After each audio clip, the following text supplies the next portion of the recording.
igny, tiako zaza igny, bang bang. Mahatoky anao za malalako, fankiniko aminao ty fitiavako e. Na any anao zaho aty, de inoko fa tsy ampiova zany satry ny fitiavako aby fa nameko anao vadiko e.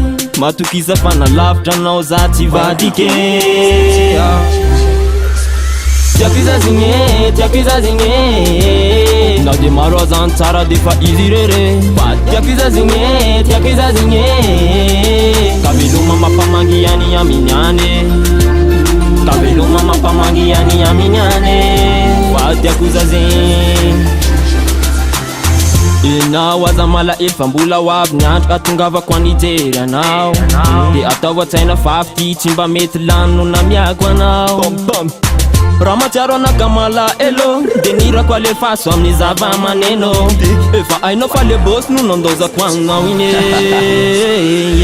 Tiako izazigny, tiako izazigny, na de maro azany tsara de fa izy rere. Fa tiako izazigny, tiako izazigny, kaveloma mampamangy any aminy any, kaveloma mampamangy any aminy any.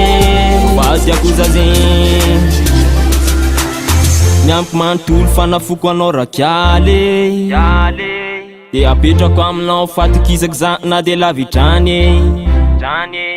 Lavitry ny maso anao fa kaiko ny foko, nielanela tany tsy ampiova ny fitiavako. Kora vao maiky amy amtombo. Tiako izazigny, tiako izazigny, na de maro azany tsara de fa izy rere.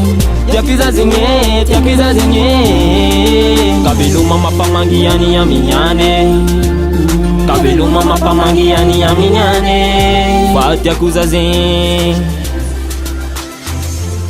El diricor, TSIR'S MAN Tiako zaza igny.